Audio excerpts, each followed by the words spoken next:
Assalamualaikum warahmatullahi wabarakatuh. Bertemu lagi dengan saya Desri pada masalah pembagian harta warisan, khususnya masalah aul dalam kewarisan. Yang dimaksud dengan aul dalam kewarisan itu adalah terjadinya kekurangan harta dalam pembagian warisan. Itu disebabkan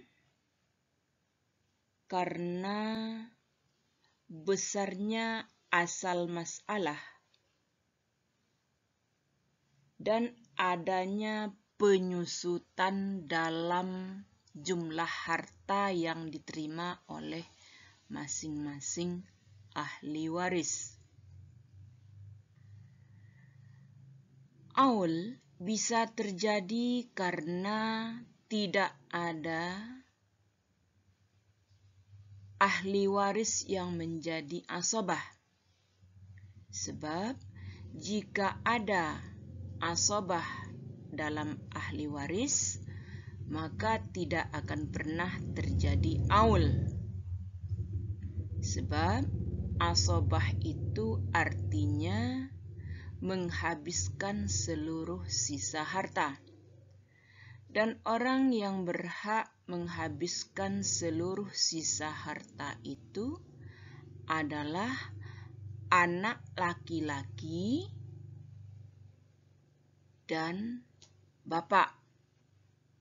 Bapak bisa menjadi asobah apabila tidak ada anak laki-laki. Sebab kalau ada anak laki-laki, maka bapak menerima sesuai dengan furudul muqadarahnya.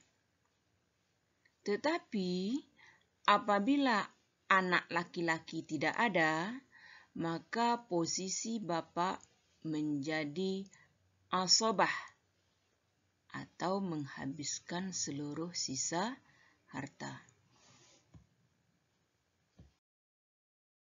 Contoh terjadinya aul dalam pembagian harta warisan, jika seorang suami meninggal dunia dan yang ditinggalkannya seorang istri, 2 orang saudara kandung, dan seorang ibu. Sementara harta warisan yang ditinggalkan berjumlah 260 juta. Berapakah bagian masing-masing dari ahli waris? Di sini ahli waris yang ditinggalkan terdiri dari ibu, istri, dan 2 orang saudara kandung. Di mana istri berhak mendapat 1/4 dari harta yang ditinggalkan oleh suami. Sebab suami tidak meninggalkan anak. Tetapi apabila suami meninggalkan anak atau ada ahli warisnya anak, maka istri berhak mendapat 1/8. Ibu di sini mendapat 1/3 dari harta yang ditinggalkan. Tetapi apabila ada orang yang meninggal dunia itu meninggalkan anak, maka bagian ibu berubah menjadi 1/6. Kemudian 2 orang saudara kandung. Dua orang saudara kandung berhak mendapat bagian harta 2/3 dari harta yang ditinggalkan apabila tidak ada anak laki-laki. Tetapi jika ada anak laki-laki, maka saudara kandung menjadi terhalang untuk mendapatkan harta warisan, atau saudara kandung tidak berhak mendapat harta warisan karena dihalangi oleh anak laki-laki.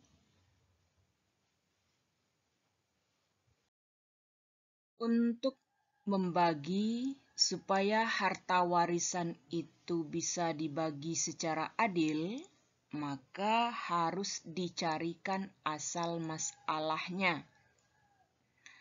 Yang dikatakan asal masalah adalah KPK dari penyebut furudul muqaddarah. Contohnya itu ibu 1/3 harta, istri 1/4 harta, dan 2 orang saudara kandung 2/3 harta. Maka asal masalah dari 1/3, 1/4, dan 2/3 adalah 12. Seandainya harta warisan itu langsung dibagi tanpa menghitung asal masalah atau tanpa mencari asal masalahnya, maka akan terjadi kekurangan harta. Contoh dalam kasus ini, 1/3 bagian ibu langsung dikalikan dengan jumlah harta 260 juta, maka ibu mendapat 86.666.667 rupiah. Istri 1/4 dari keseluruhan harta 260 juta, maka istri berhak mendapat 65 juta. Sedangkan 2 saudara kandung 2/3 langsung dikalikan 260 juta, maka dia akan mendapatkan 173.333.333 rupiah. Maka total jumlah keseluruhan harta adalah 325 juta. Sementara harta yang ada yang akan dibagi cuman berjumlah 260 juta. Itulah sebabnya kenapa harus dicarikan asal masalahnya. Jadi asal masalahnya itu 1/3 dikali 12 sama dengan 4/12. Kemudian 4/3 dikalikan asal masalah 12 menjadi 3/24. Dan 2/3 dikalikan asal masalah 12 sama dengan 8/20/12. Maka terjadi kelebihan pada asal masalah. Mana kelebihan dalam asal masalah itu? Yaitu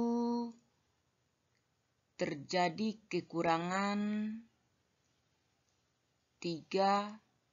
kelebihan 3 asal masalah.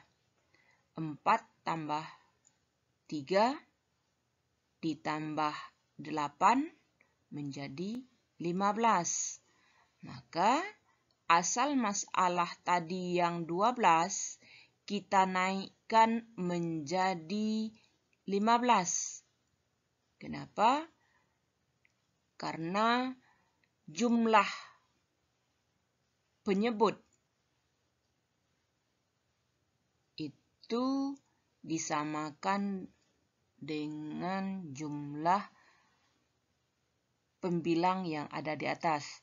8 tambah 4 tambah 3. Jadi 15. Maka penyebutnya dirubah menjadi 15.